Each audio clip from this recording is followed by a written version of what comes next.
Thanks for joining us here on Indivisible. I'm your host, John Stubbins, and we are thrilled to have you with us, America.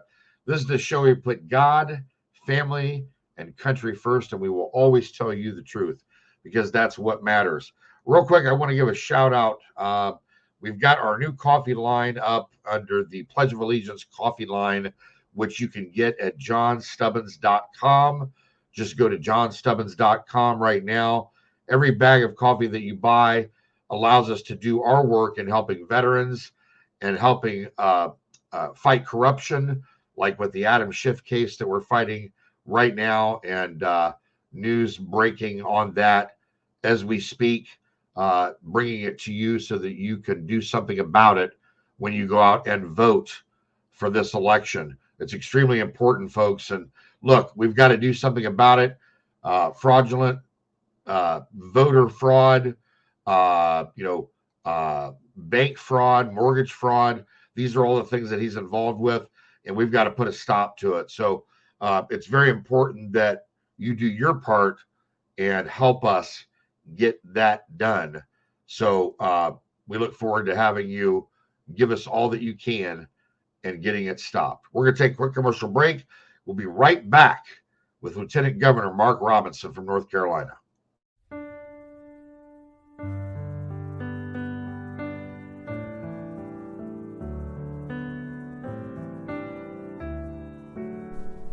Here's to the overlooked, the overworked, the underappreciated. Here's to the fighters to preserve our freedom, our liberty, our rights, our faith. Here's to the workers, the farmers, the first responders, and those who serve so bravely in our military. Here's to Americans who proudly hold tight to our values: God, privacy, freedom of speech, life and liberty. Here's to the patriots who love this country and everything it stands for, who should never be canceled for believing in America and the blessings of liberty. Finally, there's a bank for you, Old Glory Bank, named after the flag that represents the fabric of this great country and the people of Old Glory Nation, the engine of America.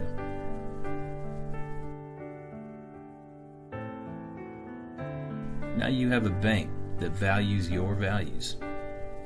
Now you have a bank that stands with you, no matter where you stand. Old Glory Bank. We stand with you. Member FDIC.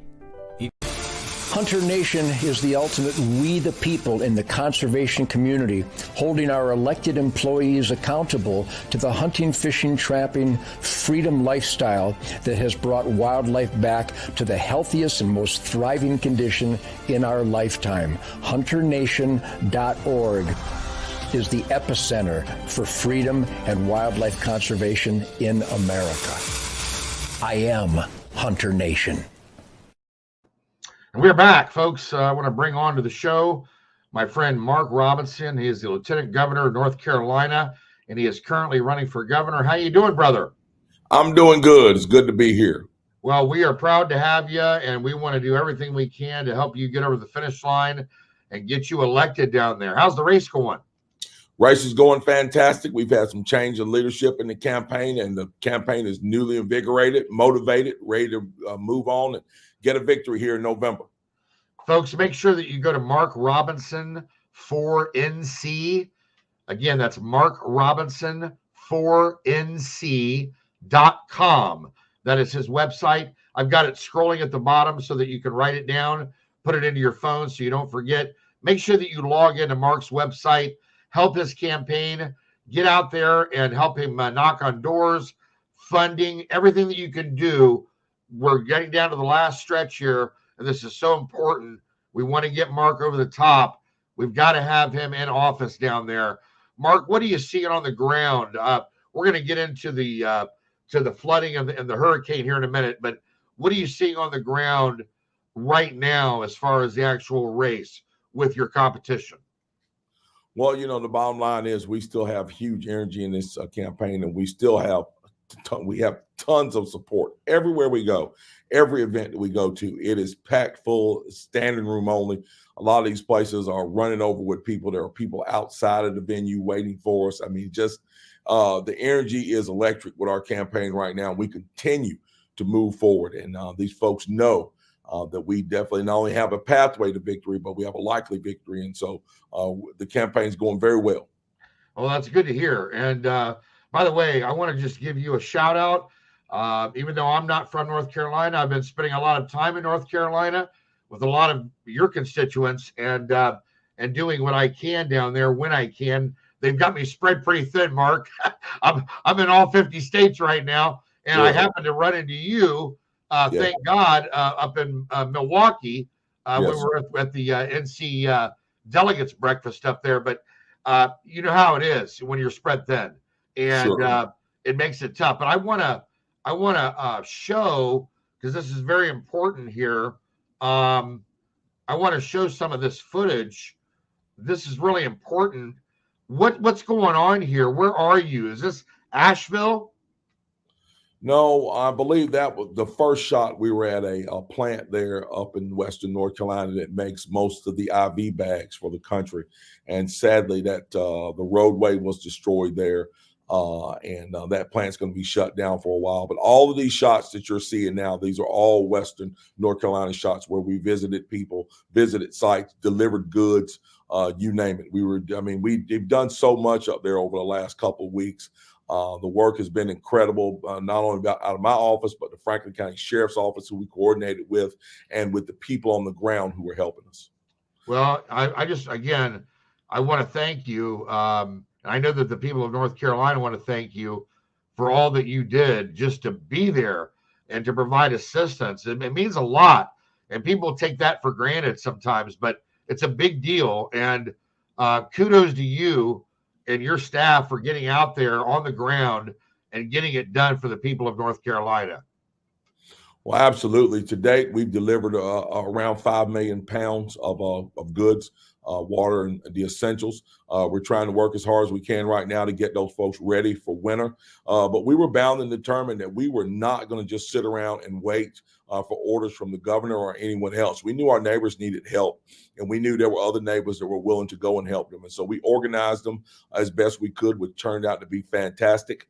And we moved ahead, and we were able to do some great work with these folks. And I'm telling everybody, I've always been proud to be a North Carolinian, but I am super proud through this because I saw North Carolinians coming through in a way that is absolutely incredible. Well, you just did an amazing job. And like I said, people take it for granted, right? Especially in times of need, in times of catastrophe. I mean, I know they just had another hurricane, just a couple days ago. So, I mean, when's the next one going to come? It's like, anytime there's one right after another one, you worry about the damage that's already been inflicted and then compounding that problem times 10. You know what I mean? Sure. That's why it's always important for our state to be ready. And unfortunately, that did not happen in this case. Our governor was not here when the storm hit. He was in New York City at a fundraiser, which I find absolutely inexcusable. Inexcusable. He should have energized the entire council of state and given each one of us duties, and we should have all worked together to try to bring some relief to these folks. But, when you don't have that proper leadership at the top, that's the type of things that happen. But that's not how we're going to govern. We're going to govern in a way that is efficient, and we're going to govern in a way where we put politics aside and do what we need to do for the people of North Carolina. Well, I tell you, one of the things that I've always been impressed about you is the fact that with you, you're like me. Jesus comes first. Yes. Jesus comes first. And I noticed that in all of your speeches, whether it's at a Trump rally or whether it's Faith and Freedoms, you've had amazing speeches wherever you've gone. But again, for me, the fact that you put Jesus first, it means everything. It tells me where your heart is, and it tells me what kind of man you are. And I just want to thank you for that. Well, thank you. And like I said, it's important to us to let people know where our strength comes from, where our help comes from, and who we really rely on for wisdom and knowledge. And that's why we acknowledge him every time we speak. Well, just keep that part of it up, because with God, everything comes before him, and God's timing, as you know, is perfect. That's right. And Absolutely. it's never Absolutely. going to change. That's right. That's right. We're going to take a quick commercial break. We'll be right back with Mark Robinson. By now, you've all heard me talk about Mike and his great products. Well, guess what? Mike's now introduced his MyPillow My Slippers, which are fantastic. Great on my feet, soft as can be. I love them. Mike's taken over 2 years to develop these slippers. He's designed them to wear indoor or outdoor, all day, all night long. Made with MyPillow foam and impact gel to help prevent fatigue. Made with quality leather suede. For a limited time, Mike is offering 40% off his new My Slippers. The My Slippers are so comfortable, you're going to want to get them for the whole family. Go to mypillow.com and click on the radio listener square and use promo code INDIVISIBLE. You'll also get deep discounts on all MyPillow products, including the Giza Dream bed sheets, the MyPillow mattress topper, and MyPillow towel sets. Or call 1-800-716-4639 and enter INDIVISIBLE as your promo code. Indivisible with John Stubbins is proud to support my friends Jim and Angela Holland and Set Apart Farms. Faith-led and family-driven, we're doing things a better way for veterans and their families. For all the ways to get involved, go to setapartfarms.org.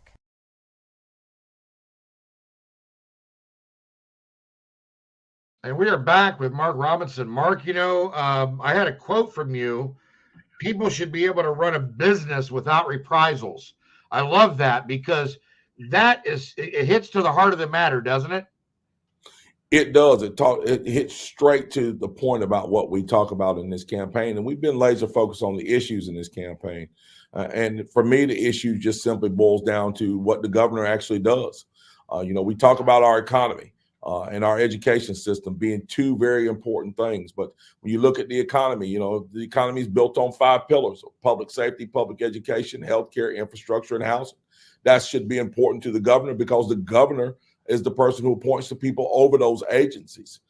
And when you're talking about those agencies, one of the things that I'm bound and determined to make sure of is that those state agencies and the people that work in those state agencies understand a simple premise. And I believe most of them already do believe this and know this and try to carry this out.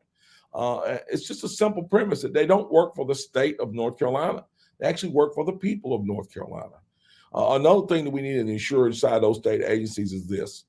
We've seen a lot of this over time. State agencies being weaponized either for political or social reasons. We cannot allow that in this state. We've got a lot of building to do in this state. We've got a lot of growth that we want to experience in this state. And if we want business to come here and be successful, they have to know that our state agencies and their leadership, the leadership of their state agencies, is laser focused on ensuring that state agencies put up guardrails and not barriers. And that's one of the things that we are laser focused on doing in taking the governor's mansion. 2 quick questions for you. How do you feel about getting rid of the Department of Education, number one? Well, it's not really a thing that would really matter to me. I'm at the state level. I don't really have a voice in that. That would be a question I think would be better suited for our federal delegation. I do feel, however, that the federal government should not be influencing how we educate our children here in the state. The state of North Carolina has enough talented people within the state and enough talented entities inside the state to educate our children, and undue pressure should not come from the federal government. The federal government's not really good sometimes at doing the things that our Constitution prescribes it to do. Right. And so I think they should stay out of the things that they have not been prescribed to do. Well, the reason I asked that question, Mark, is because I'm sure you've been seeing it on these college campuses all over the country, that our kids are being indoctrinated at these colleges. And, we're giving them taxpayer money to fund indoctrinating kids. I can't fathom that. We're teaching our kids to hate America in these colleges. So why don't we stop funding these colleges? It's absurd. We've got people marching on these college campuses, wanting to destroy and burn America down, and yet lift up Palestine. It just makes no sense to me. And then we've got kids. It's like, what are they learning?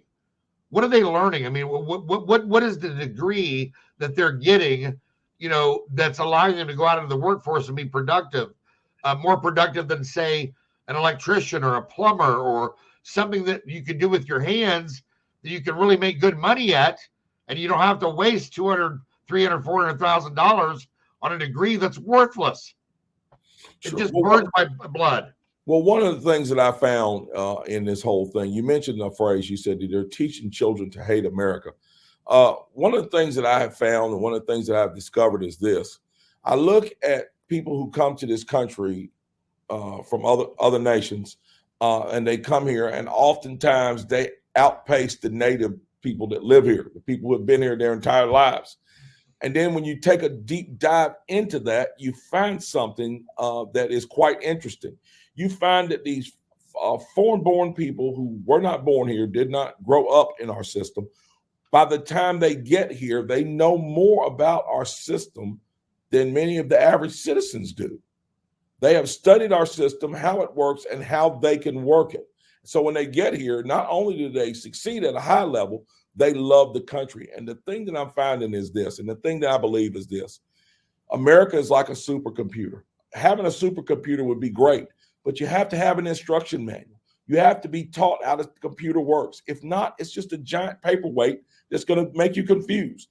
That's what's happening to many of our young people right now. Our young people aren't taught about our Constitution. They aren't taught about our economy and how our economy actually works. And because we haven't taught them how to function inside of a constitutional republic, they're now rebelling against it. If we go back and teach them how to operate inside the constitutional republic, inside of capitalism, they'll love it again. We won't even have to tell them to love it. They'll love it organically. And that's what we got to start doing in education again. Yeah, no, I agree with that. I was talking more about some of the bad actors that are coming across the border. As you know, we've got a huge border catastrophe that's been going on, for quite a while. And a lot of these people are coming across. They say that they hate the country that they're leaving, but they're waving the flag of the country that they're leaving, and they don't want to assimilate to America. You know what I mean? Sure. Well, that's a different ball of wax altogether. I've always said that if you're going to leave the country, your country of origin, and come to our nation, you should be coming here to be an American. Yes. Why would you want to change it into what you left? That proposition exactly. It doesn't seem to make any sense. But we see that a lot. But again, I think where that really comes into play is by the things that are being taught, the things that are being said, particularly by our mass media, and unfortunately, by a lot of our elected officials. A lot of our elected officials are bound and determined and not push the premise that if folks are going to come to this country, they should be coming here either to work for a while and return home, or if they're going to stay, they need to become American citizens. And yes, learn to speak English. Amen. Amen to that. By the way, I love your stance on our Second Amendment rights and the fact that you're willing to stand up for that. Because, a lot of Americans, they think, and look, I work with Hunter Nation. I work with Ted Nugent and Keith Mark and those guys. Donald Trump Jr. joined our board of directors right before we went to Milwaukee, just a couple of days after his dad was shot at. And look, we've been going into these states, these battleground states, and flipping votes. We won the Louisiana governor's race with 62,000 new votes from hunters that did not vote in the last two elections. So we know it's working, and our database is full of 9 million hunters that aren't voting. So we're trying to get those people out there to vote. And same thing with Christians. We've got to get them out there to vote. So both of those demographics are important. But thank God that you have a no-nonsense stance when it comes to our Second Amendment and dealing with a tyrannical government. Absolutely. We know why our Second Amendment was put in place, is to protect us from enemies, foreign and domestic. And we want to make sure that remains strong.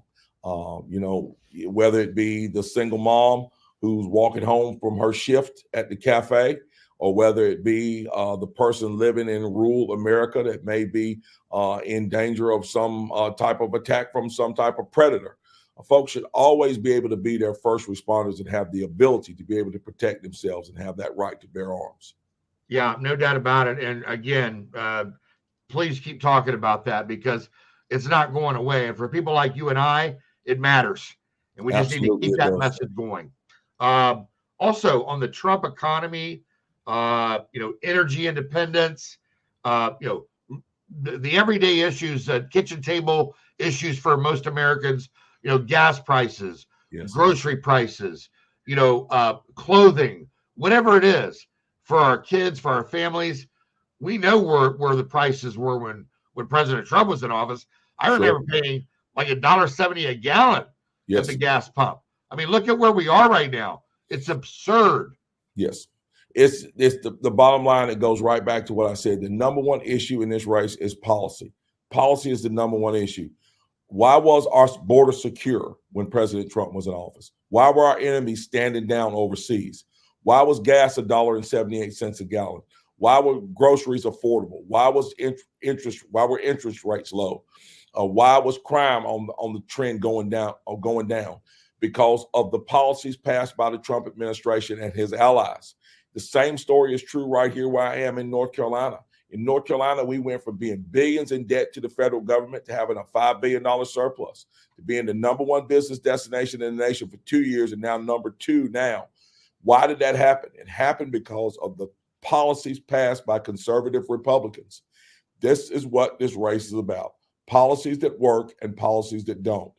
Policies that will reverse fortune and cause things like our border to be wide open and gas prices to be through the roof and inflation right up there with them. And policies in our state that had us deeply in debt to the federal government. So people have to make the choice based not on personality or politics, but on policies that actually work. Yeah, I'm in full agreement with you. And speaking of that, I know our mutual friend Dan Bishop is running for Attorney General down there. How's his race going? Do you know? His race is going very well. He has a very leftist opponent in Jeff Jackson, and we really know that we really feel like Dan's going to pull that race out and be a great Attorney General. Yeah. That's the bottom line. We got to get out and vote for every single solitary Republican on the ballot, up and down, from president to dog catcher. Listen, I know that obviously Fort Bragg's down there, right? North Carolina. Yes. It's Fort Bragg. How do you feel about our military readiness right now, more on the world stage?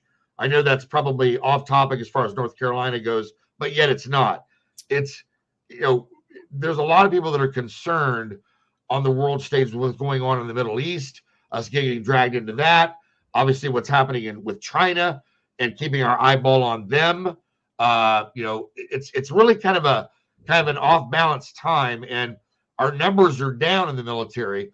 I'm a veteran. I served in the military, and my family on both sides has served in every branch. So, we're a family that believes in serving, and we have. But right now, those numbers are down. I mean, both of my grandfathers served in World War II, and we're not seeing that patriotism on that level right now. Maybe it has a lot to do with, because of who the commander-in-chief is or is not. It's all due to the commander-in-chief. When you have a bad commander-in-chief, you're going to have an army that's in disarray because he's going to put unqualified people at the helm, and he's put unqualified people at the helm.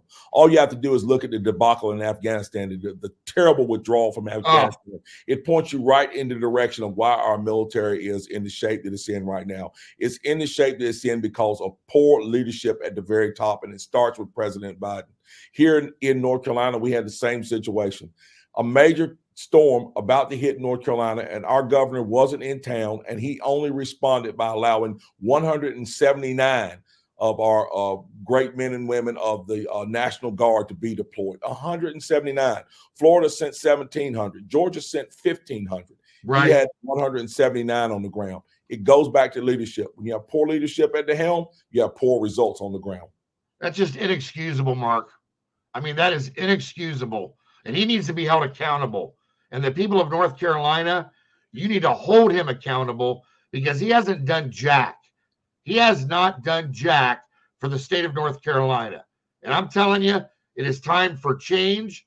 It's time to put Mark Robinson in the governor's office in North Carolina. One last question before we let you go, Mark. Sure. How do you feel with what's going on at the border right now? Not just the people that we've processed, but the gotaways that we don't even know about. I mean, it's really disturbing because we know something's coming. It's coming. So let me give you my take on that here at the state level. So I've told everybody that I can that I believe that when President Trump is reelected, he's going to secure the border. And that's going to be a great thing. But here's the problem. For 4 years, it's not been secure. And any and everybody has come across. And we know that there are a great number of people who have come across for nefarious purposes. I believe here in the state of North Carolina, what we need to do is form a state security council made up of state troopers, made up of the SBI, made up of the National Guard, made up of sheriffs and police chiefs. And their number one mission right out of the gate needs to be to find those who have come to this country for nefarious purposes, detain those folks and either do one or two things: jail them if they've committed crimes in this country, or deport them back to their countries of origin. That is going to be a major issue for a long time to come, because there are folks here, I believe, in this country that are here for the wrong reasons and, quite frankly, for dangerous reasons. Oh, absolutely. Absolutely. And I couldn't agree with you more. That is exactly my stance on this. Hey, you want to do this? We'll deport you. Okay, you want to commit crimes here and hurt American people? We're going to deport you. If you come back, you're going straight to prison. And that's it. No negotiation. That's the law. And we need to have law and order in this country, or it's going to be the Wild West. Absolutely. Absolutely. Mark, thank you so much, brother, for coming on. We wish you nothing but the best with your race. And folks, again, go to Mark Robinson 4nc.com. You can also reach out to Mark on Facebook, Twitter, Instagram, but make sure that you get involved, and let's make a change, a necessary change, an immediate change for North Carolina now. Thank you very much.